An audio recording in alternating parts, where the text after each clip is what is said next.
Radio Rivage présente Au fil du lien, une émission animée par Daniel. Chers auditeurs, bonjour, bienvenue sur Radio Rivage pour mon émission Au fil du lien.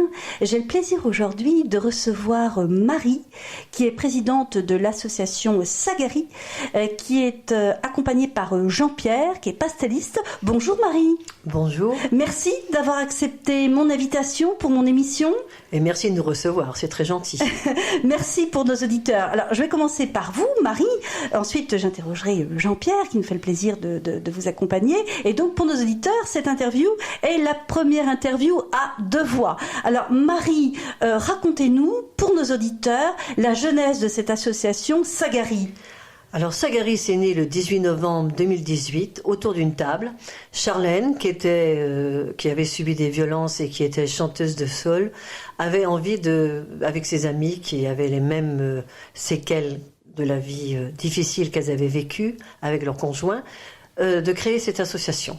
Et donc, c'est elle qui a décidé le nom Sagaris. Sagaris, c'est la hache des Amazones. Et donc, elle a été créée de cette façon-là. Il n'y avait qu'un seul homme à l'époque. C'était Jean-Michel Alaphilippe de Vannes, qui est connu d'ailleurs pour ses Brigitte, ses mannequins qui relookent et qu'il expose à Vannes. Donc voilà comment a été créée cette association, parce que elles avaient déjà l'idée de créer quelque chose et d'exposer leur œuvre, mais les salles étant très coûteuses, il valait mieux se réunir à plusieurs. Voilà le départ de Sagaris exactement. Alors 2018, vous nous dites, on Oui. est en 2023. Est-ce que vous pouvez déjà dire à nos auditeurs un premier bilan ? Oui, alors il faut dire qu'au départ, Sagaris, il y avait des artistes qui faisaient donc de l'artisanat et de l'art. Et depuis quelque temps, nous sommes vraiment art. Et ces femmes battues, elles se reconstruisent parce que elles se sentent revalorisées, exposées, vendent des toiles. Enfin, elles se sentent utiles à quelque chose parce qu'elles vendent du rêve. Elles donnent du rêve aux gens qui achètent leurs tableaux. Et elles sont bien entourées parce qu'aujourd'hui, Sagaris, nous sommes une vingtaine. Il y a à peu près moitié hommes, moitié femmes. Et la plupart des artistes viennent avec leurs conjoints. Et ce sont des couples très unis. Donc, après avoir vécu de la violence, eh bien, elles voient que c'est possible la vie à deux, parce qu'elles voient des couples heureux. Et l'ensemble fait qu'il y a de l'espoir à Sagaris. Alors Sagari, c'est aussi en fait de l'art, on peut dire, thérapeutique, c'est-à-dire que ça restaure le lien, ça répare. Donc vous nous dites qu'effectivement découvrir l'art, certaines, j'ai peut-être pas suivi Marie, mais certaines femmes étaient déjà artistes avant ou se sont découvertes artistes. Elles étaient artistes avant, c'était les balbutiements. D'accord. Et il faut dire que ça favorise, quand elles créent, ça favorise le lâcher-prise. Ouais. Et elles laissent parler leurs émotions. J'ai une des artistes, par exemple, qui en pleine expo me téléphone et me dit qu'elle est rentrée à l'hôpital psychiatrique parce que son bourreau, parce que c'est le mot, l'a retrouvée. Elle est allée se réfugier à l'hôpital psychiatrique. On lui envoie ses toiles, ses pinceaux, et c'est là qu'elle fait ses plus belles œuvres. Parce qu'elle est en sécurité. Elle est en sécurité. Voilà. Alors, les toiles qu'elle crée révèlent-elles leur traumatisme ? Alors certaines oui, parce que quelquefois elles peuvent faire des visages avec de l'eau qui coule sur le visage, sur les cheveux. Et quelquefois non, ce sont des rêves, ce sont d'un avenir meilleur. Donc elles font parler leur émotion certes, mais il y a plein d'espoir quand même. D'accord, donc en fait ça leur permet de restaurer bien sûr le lien, mais aussi peut-être de trouver une nouvelle voie, une extension de leur vocation d'artiste. Oui, parce que les images et les formes qu'elles créent, en plus de dévoiler certains aspects de soi, peuvent générer une vision et des comportements nouveaux qui vont contribuer à une guérison physique, émotive ou spirituelle. Et il faut aussi les amener à en parler, parce que quand elles rentrent à Sagaris, elles se sont confiées à moi. Maintenant, je leur laisse le choix de parler aux autres artistes. Et un jour, à Pleumeur, nous étions, parce que quand nous installons, nous déjeunons tous ensemble, et quelqu'un a parlé de la violence faite aux femmes, et il y en a une d'entre elles qui a commencé à parler devant les autres artistes. Et l'autre a suivi, etc. Et là, j'ai un des hommes de Sagaris, un artiste homme, qui m'a dit, sur 22 artistes, 3 cas de violence, c'est beaucoup, c'est énorme.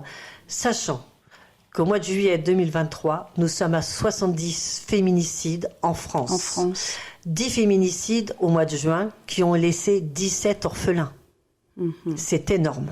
Oui, parce qu'il y a aussi la situation des enfants, hein, c'est-à-dire il y a la violence faite aux femmes, mais c'est toute la famille qui est détruite. Bien sûr. Alors, en Bretagne, est-ce que vous avez des chiffres concernant, par exemple, notre département du Morbihan? Non, je n'ai pas de chiffres, mais je sais que, parce que j'ai une amie qui est policière à Lorient, au commissariat, et qui reçoit ces femmes, qu'il y a de plus en plus de violences psychologiques et fait par des pervers narcissiques. Parce qu'il y a plusieurs sortes de violences. Il y a la violence, comment... On peut dire relationnelle aussi. La violence verbale, la violence psychologique, la violence physique et la violence sexuelle. Mais la violence psychologique, c'est celle qui ne laisse pas de traces. Et là, vous êtes une chose avec ces pervers narcissiques. Vous êtes, c'est eux qui décident comment vous allez vous coiffer, comment vous allez vous habiller. Vous ne pouvez plus penser par vous-même. Vous êtes la chose de cet homme. En fait, vous nous parlez d'emprise. D'emprise totale. Emprise totale. Et il vous isole. Vous êtes de plus en plus seul. Alors, le fait pour ces femmes, Marie, de créer, de peindre, c'est aussi se constituer un espace à elles. Tout à fait. Elles ont leur espace et en créant, ça les libère de beaucoup de choses. Oui. Énormément. Et je vois que au départ, quand elles arrivent à Sagaris, elles ont plein de doutes. Elles ont plein de doutes sur leur art parce qu'elles savent pas comment s'évaluer vis-à-vis des autres artistes. Mais à Sagaris, il y a beaucoup d'artistes qui sont primés, qui ont été dans des salons internationaux. Donc, ces gens-là les valorisent en disant « Mais c'est extraordinaire ce que tu fais. Tu es une très bonne peintre, tu es une très belle sculptrice. » Donc, c'est ça qui les valorise. Et d'être avec les autres, ça, au contraire, elles sont encore plus motivées. Alors, un espace à elles qu'elles peuvent préserver, qui échappe donc à l'emprise de leurs compagnons. Complètement. Donc Complètement. Ça, c'est quelque chose d'important. Mais attention, ça rôde toujours autour parce que le pervers narcissique ne lâche pas sa proie aussi facilement. Il faut savoir que même si il vous a quitté ou vous l'avez quitté, parce que c'est les femmes quand même qui arrivent à s'en échapper, eh bien il faut savoir qu'ils sont toujours là après. Si vous êtes bien, ils vont vous pourrir la vie, et si vous êtes mal, ils sera réjoui parce que c'est jouissif pour eux. De voir une femme être à leurs pieds et sous l'emprise. C'est jouissif, hein, et ils n'ont aucune empathie pour leurs victimes, il faut le savoir. Alors en fait, c'est un poison lent dans oui, votre et ça vous détruit. Je connais la femmes. chose. Alors vous, Marie, quand on a préparé cette interview, vous m'avez dit effectivement que vous connaissez ce problème, cette thématique, parce qu'avant d'être une thématique, c'est avant tout du vécu pour vous. J'ai complètement vécu la chose et ce sont des choses qu'on ne voit pas arriver parce que mon ex-mari était très gentil. C'était quelqu'un d'affable, qui savait me mettre en valeur, etc., qui a plu à mes parents, qui a plu à tous mes amis. Et puis un beau jour, le décès de mon père, qui était peut-être la figure masculine qu'il respectait, eh bien, mon père donc est décédé. Et à ce moment-là, il a commencé à changer énormément. Et plus en plus, son emprise s'est faite. Et ces gens-là, justement, prennent souvent l'ascendance sur des femmes qui ont du caractère, parce que j'avais énormément de caractère, mais plus il me faisait sentir que j'étais sa chose, plus il était content, parce que je réfléchissais plus. Le matin, si j'étais pas en face de lui pour déjeuner, il fallait que je me décale de 10 cm. Ou si je faisais une omelette avec 5 œufs, c'était 4, il me balançait tout à la figure. J'étais une incapable. Parce que il vous rend coupable. C'est de votre faute si vous n'êtes pas bien. Vous êtes nul, vous êtes une moins que rien. C'est les mots entendus. Et à la fin, vous pensez comme eux. Vous pensez vraiment comme eux. Et moi, je suis partie le jour où il m'a dit, je vais t'interner. Et c'est le mot interner qui m'a fait réagir. Mais c'est difficile de s'en aller, c'est très difficile.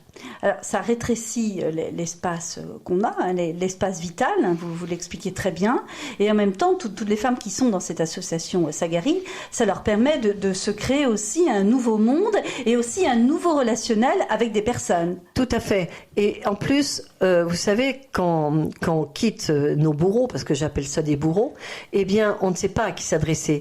Bien sûr, on en parle à la télévision, mais à la télévision, il y a beaucoup de choses qui ne sont pas tout à fait vraies, parce que c'est vraiment un parcours très difficile. On nous dit il faut aller à la police, il faut nous dire aller à la gendarmerie, mais souvent, alors aujourd'hui, il y a c'est vrai qu'aujourd'hui ça a évolué et que maintenant les gendarmes, les policiers nous reçoivent très très bien. Moi j'ai eu la chance, j'étais à Nantes, j'ai été reçue par des policières qui ont été vraiment admirables. Mais à ces artistes, on peut leur dire faites ci, faites ça, ne faites pas la même chose que nous, parce que nous avons fait des erreurs, parce que nous ne connaissions pas nos droits, mais vous, on va vous dire quoi faire. Et donc on les dirige vers des personnes qui vont savoir les diriger ou les conseiller. Par exemple, il y a l'adjudant Ledin de Vannes, qui est une femme remarquable et qui fait un travail inouï auprès de ces femmes.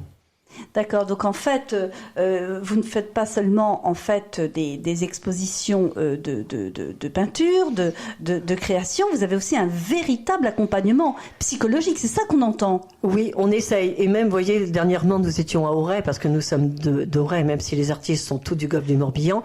Il y a une femme qui est venue, elle avait vu sur le journal la cause que nous défendions, et elle est venue, elle n'est pas artiste du tout, et elle voulait vraiment avoir des renseignements. Et elle nous a raconté ses malheurs et on lui a donné les renseignements qu'elle voulait, aller à la police et aller vers des associations. Et surtout l'adjudant Ledin, parce que c'est une femme, je vous dis, remarquable. Alors, cette association permet aussi de libérer la parole, c'est un travail d'accompagnement, mais c'est aussi, on l'entend, un travail de prévention d'un risque de violence au sein du couple, ça aussi.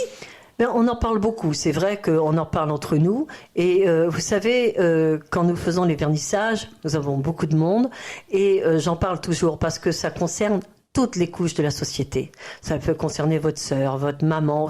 Ça se voit pas au départ, c'est très lancinant au départ, c'est caché. Mais aujourd'hui, enfin, la parole des femmes se libère.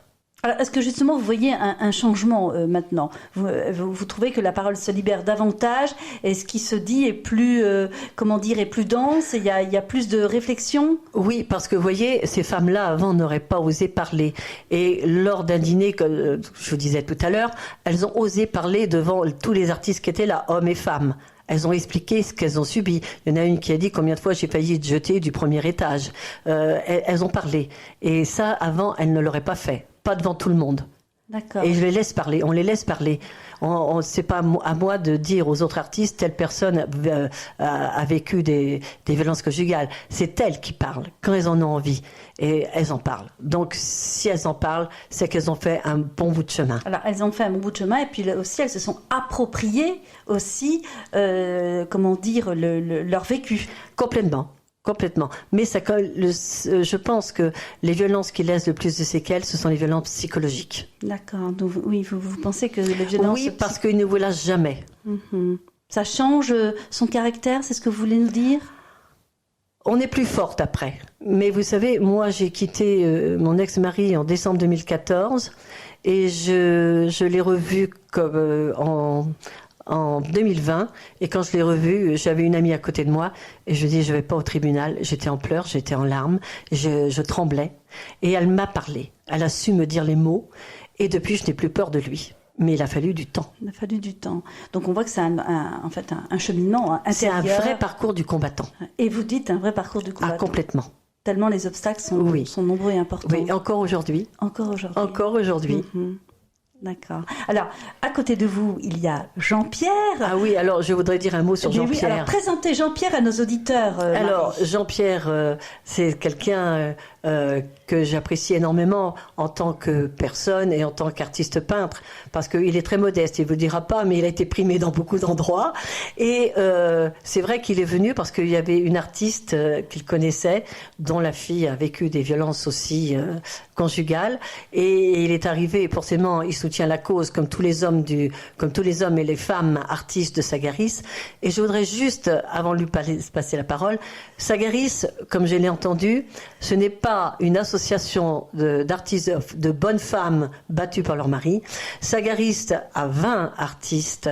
Il a donc des pastellistes, des aquarellistes, etc., des sculpteurs sur verre, sur bois, sur bronze, sur pierre.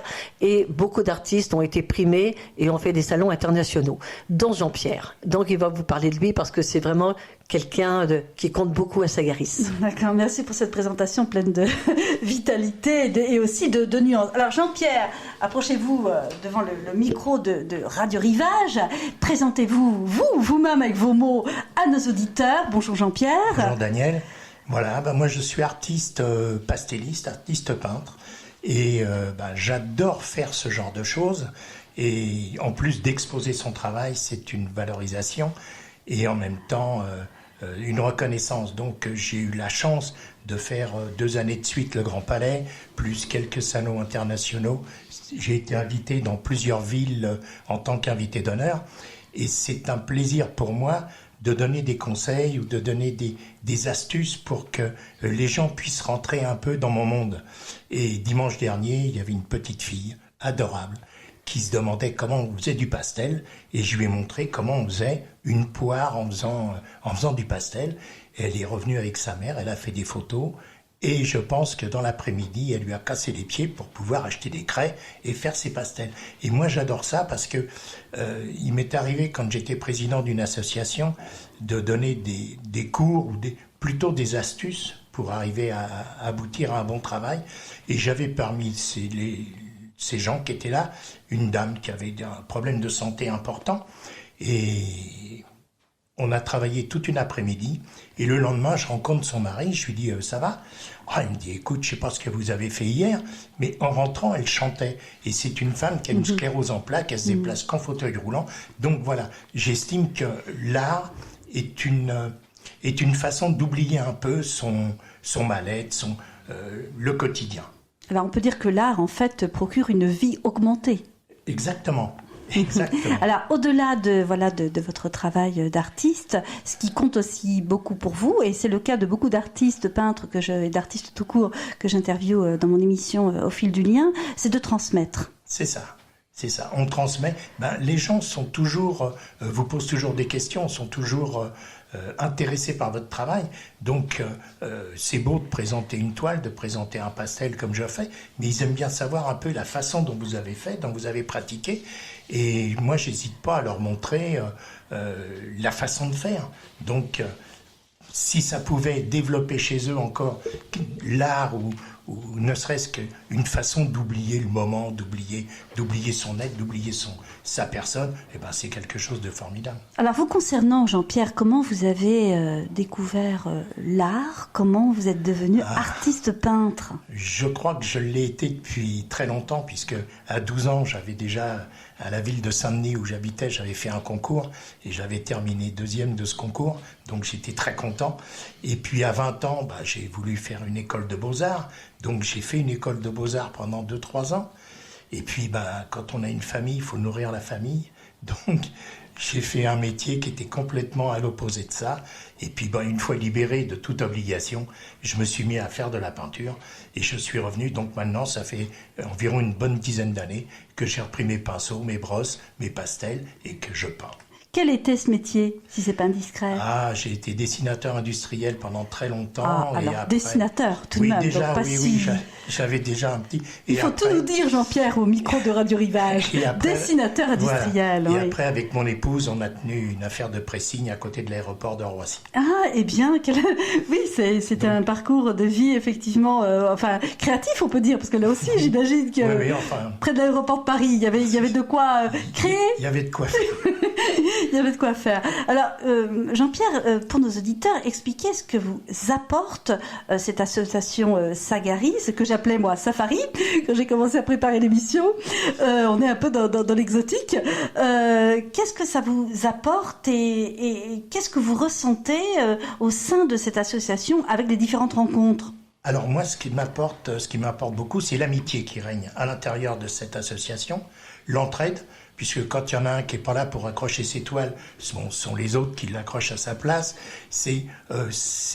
Ça ressemble un peu à quelquefois à une grande colonie de vacances quand on est tous autour de la table pour partager le repas, mais c'est surtout une amitié. On se donne tous un coup de main, on se donne des tuyaux. On rentre dans une association qui est réellement une association. Oui. Voilà. Avec donc, ses amitiés, avec ses... Bon, on ne peut pas être ami avec tout le monde, mais là, on sent qu'il y a une chaleur, il y a quelque chose de spécial. En fait, ce que vous essayez de nous dire, c'est qu'il y a du partage. Absolument. Et ça, c'est une valeur importante concernant les associations d'aujourd'hui, parce que beaucoup d'auditeurs nous disent, des fois on est dans des associations, il n'y a pas forcément suffisamment de partage, où les motivations sont diverses, elles ont moins le mérite d'exister, mais vous, il y a vraiment l'accompagnement, le partage, et puis l'expression de la parole et le soutien finalement. Oui, bien sûr. Et puis c'est bon quand on se retrouve sur place. Les gens, parce que sur la vingtaine ou 20-25 personnes que nous sommes, il y a 3 personnes qui sont dans le problème qu'a soulevé Marie. Donc pour nous, on est complètement. Moi, j'ai la chance d'avoir une vie très agréable, et mon épouse aussi, enfin j'espère. Mais voilà. Donc moi, je suis indépendant à ce drame. Mais j'aime bien quand même participer pour échanger avec les gens. Éventuellement, ils vous racontent une histoire. On essaye de rentrer, non pas dans leur jeu, mais on essaye de les réconforter s'il y a besoin. Enfin, voilà, c'est carrément un partage, c'est une amitié. D'accord, c'est une amitié. On est devenu une bande de copains. Donc c'est un mot très fort. Quelle est la dernière exposition à laquelle vous avez participé, soit ensemble ou soit personnellement? Alors, dites à nos auditeurs. J'ai fait une exposition à Damgand, côté de l'Office du tourisme. Oui. Et on a fait une exposition ensemble à Saint-Gildas-de-Ruise la semaine dernière. Alors juste à côté d'Arzon, pour les auditeurs qui nous connaissent. Oui, très très jolie commune, Saint-Gildas-de-Ruise, qui valorise beaucoup ces artistes, avec vraiment une volonté aussi politique et municipale de les mettre en valeur et surtout de les intégrer à la vie collective des habitants. Ça, c'est quelque chose d'assez remarquable et très important, parce que l'art doit être évidemment vu. Il faut être partagé. Partagé, exactement, par chacun, et afin de procurer cette vie augmentée dont nous parlions il y a quelques minutes. Alors, Jean-Pierre, je vais repasser le micro de Radio Rivage à Marie, que j'aimerais interroger sur... je voudrais que Marie nous dise, pour nos auditeurs, les prochaines expositions, si elle le sait. Oui, alors je vais revenir sur quelques propos de Jean-Pierre. Sagaris, et c'est marqué dans les statuts, Sagaris, c'est l'entraide, la solidarité, la convivialité intergénérationnelle et sans élitisme. Nous avons le plus jeune qui a 22 ans, qui est donc sculpteur sur acier, avec de la récup, il nous fait des œuvres d'or. Et le plus âgé a 75 ans, ou peu importe, ils ont tous 20 ans dans leur cœur de toute façon. Les artistes ne portent pas leur âge, ils sont éternellement des enfants. On rit beaucoup parce qu'ils ont tous beaucoup d'humour. Voilà. Alors c'est vrai que nous avons beaucoup d'expos depuis le début de l'année. Nous avons fait Quiberon, Aradon, Auray, Saint-Gildas-de-Ruise. La prochaine, c'est à Erdevennes. Nous allons chaque année à Erdevennes. Et d'ailleurs, à ce propos, je voudrais quand même remercier plusieurs personnes qui nous soutiennent. Allez-y. Non seulement la maire d'Auray, Madame Claire Masson, qui est vraiment adorable avec nous et qui est vraiment solidaire de notre cause. Madame Muriel Jourda, la sénatrice du Morbihan, qui vient souvent voir les expos, qui rencontre les artistes et qui échange beaucoup avec eux. Nous avons aussi à remercier le président d'ACTA, Philippe Leray, Auray-Quiberon, et tous les membres, parce que vraiment ils nous aident aussi beaucoup. Et puis tous ces gens qui viennent à notre rencontre, et le maire d'Erdevennes qui nous reçoit chaleureusement chaque année, ainsi que l'adjointe à la culture Patricia Audeher. Et c'est vrai que nous aimons beaucoup aller à Erdevennes parce que nous avons entre 3000 et 3500 visiteurs pendant 15 jours et beaucoup d'échanges, et nous y allons donc du 31 juillet au 13 août, et nous faisons toujours un concours de dessins d'enfants. Les enfants viennent nous apporter des dessins, et avant de partir, ils viennent chercher leur lot. Ce sont des bonbonnières de bonbons. Et l'année dernière, il y a un petit garçon de 8 ans qui est venu et qui m'a dit « Je ne vous ferai pas de dessin. Moi, j'apprends la sculpture avec de la terre et je vais vous apporter une sculpture. » Et il nous apportait une petite maison, mais magnifique. Beaucoup de personnes voulaient l'acheter. Et donc, comme j'ai été vraiment... Il parlait de son art, mais avec une intelligence, et il parlait avec les sculpteurs. Et il nous a dit, à l'année prochaine, je ferai autre chose. Donc nous l'attendons, je ne me rappelle plus comment il se prénomme, mais nous l'attendons donc à Aire-de-Veynes et nous exposons leurs dessins en dessous des œuvres des artistes. Et donc c'est quand même pour eux, ils sont très contents et ils partent avec des bonbons. Quelle joie! Et nous aurons, alors à chaque vernissage, nous allions musique et art. Donc nous avons eu un concert de jazz parce que nous avons la chance d'avoir un graveur qui joue du saxo dans un orchestre de jazz à Lorient, et nous avons aussi eu du folklore irlandais avec la harpe, la dernière fois une chanteuse, et là c'est l'équipage de Saint-Goustan, c'est Chansons de marins qui viennent bénévolement pour la cause parce qu'ils défendent cette cause aussi, donc ils viennent bénévolement faire un concert donc à Aire-de-Veynes. Et puis après nous irons à Damgand. Nous reviendrons à Damgand. Je ne sais plus exactement la date. Du 19 au 25 août 2023. Voilà. Je regarde sur la programmation. Voilà. Oui. Et puis après, nous irons à l'Armor-Plage. Oui. Du 30 septembre au 15 octobre 2023. Oui. Et nous finirons. Nous allons fêter nos 5 ans.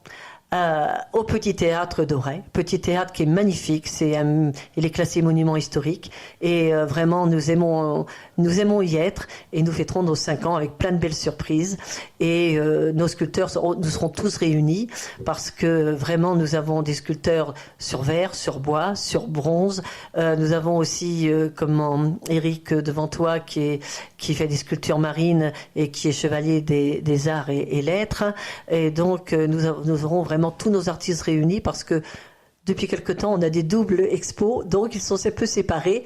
Et comme le disait Jean-Pierre, ils aiment être réunis et on mange tous ensemble. Tous ensemble. Voilà. Alors, au Petit Théâtre d'Auray, pour nos auditeurs, du 1er au 10 décembre 2023. Donc là, ce sera les 5 ans. Et notre espoir, ça serait vraiment, s'ils nous entendent, si les personnes qui s'occupent de la culture à Vannes et à Lorient, on aimerait tellement exposer à Vannes et à Lorient, mais c'est difficile pour l'instant, on n'a toujours pas de bonne réponse. Alors si vous nous entendez, ou si les maires d'autres communes nous entendent, qui nous appellent, et vous allez sur Sagaris, sur le compte Facebook, vous avez tous les renseignements, et on aimerait tant exposer à Vannes parce que je suis née à Vannes, et à Lorient parce que mes enfants sont nés à Lorient et j'ai été attachée à cette ville. Donc si vous m'entendez, Lorient et Vannes, nous sommes là, nous sommes prêts à venir chez vous. Alors moi je suis également née à Vannes et j'ai interviewé Monsieur Robot, le maire de Vannes, qui s'est exprimé il y a quelques mois au micro de Radio Rivage. Donc nous relayons l'appel Radio Rivage pour une exposition de l'association Sagari. Nous allons relayer sur notre page Facebook également quand nous diffuserons notre interview. Alors, à chacune de mes interviews, je tends une carte blanche à mes invités. Je vais commencer par Jean-Pierre, une carte blanche pour évoquer un sujet, un livre, une exposition, un film qui vous aurait marqué, une rencontre à partager avec nos auditeurs. Quelle est cette carte blanche pour vous, Jean-Pierre ? C'est très difficile. Bon, des livres, il y en a plein, mais moi j'aime particulièrement Balzac parce que c'est c'est un écrivain qui décrit l'ambiance, qui décrit, qui est tellement pointu dans ses écrits que c'est formidable à lire. C'est une vraie bande dessinée. Une vraie bande dessinée. Bon, alors un petit message pour nos auditeurs qui seraient en quête d'ouvrages pour cet été. Alors, je repasse le micro à Marie. Marie, quelle serait votre carte blanche ? Moi, ce serait parler d'une femme que j'ai beaucoup aimée et qui a fait avancer justement les droits de la femme, Simone Veil. Simone Veil. Voilà, vraiment, je la remercie tous les jours d'avoir fait cette avancée sur l'avortement qui a été vraiment extraordinaire pour les femmes. Voilà. Ça, c'est votre carte blanche. Alors, nous avons parlé de cette association, nous avons partagé avec vous les rires aussi, tout ce qui fait la fête aussi au sein de votre association sur un sujet douloureux. Quelle serait pour vous, l'un et l'autre, la mesure à prendre pour réduire au maximum cette violence conjugale, cette violence intrafamiliale? De votre point de vue, Marie, quelle serait une mesure qui pourrait être prise sur le plan national pour aller encore davantage à la fois dans la prévention et la gestion de la crise de la violence conjugale? Alors la prévention, on en parle beaucoup quand même depuis quelque temps. Maintenant, c'est vrai que tout n'est pas bon à prendre parce que mes amis policiers qui écoutent donc ces femmes m'ont dit qu'ils ont perdu beaucoup de temps avec des fausses plaintes. À un moment donné, quand il y a eu Balance ton port, ils ont eu affaire à des fausses plaintes, des femmes qui étaient jalouses d'avoir été laissées, enfin, etc. Donc moi, ce que je voudrais aussi, c'est que ces hommes qui sont des véritables bourreaux, soient vraiment punis davantage et ne soient pas laissés en liberté. Parce que ils retrouvent leur proie et la justice est quand même encore très longue et ne les punit pas assez. D'accord. Et pour vous, alors je repasse le micro à Jean-Pierre. Jean-Pierre, vous, selon Moi, vous... je dirais qu'un mot, d'être à l'écoute. Ça peut être à l'écoute de ses voisins, à l'écoute d'une personne dans la rue. Voilà, c'est être à l'écoute et puis éventuellement, parce qu'on a toujours l'impression, quand on va demander à quelqu'un, ça va ? On a toujours l'impression de dire, mais de quoi tu te mêles ? Mais des fois, il est bon de savoir se mêler de quelque chose ou de pouvoir transmettre ce qu'on vient de voir. D'accord. Voilà. Alors, l'écoute, qui est évidemment très très important pour ce problème de violence conjugale, un sujet douloureux que Radio Rivage en fait a à cœur de parler avec ses auditeurs et d'échanger également avec nos invités. Nous arrivons au terme de notre interview. Merci Marie, merci Jean-Pierre. Je remercie Marie-Noël et Antoine qui m'ont aidé à préparer cette interview. Je remercie Bertrand au son, à la technique, au montage et qui m'assiste à chaque émission. Je vous dis à bientôt, chers auditeurs de Radio Rivage, pour mon émission Au fil du lien. C'était Au fil du lien, une émission animée par Daniel sur Radio Rivage.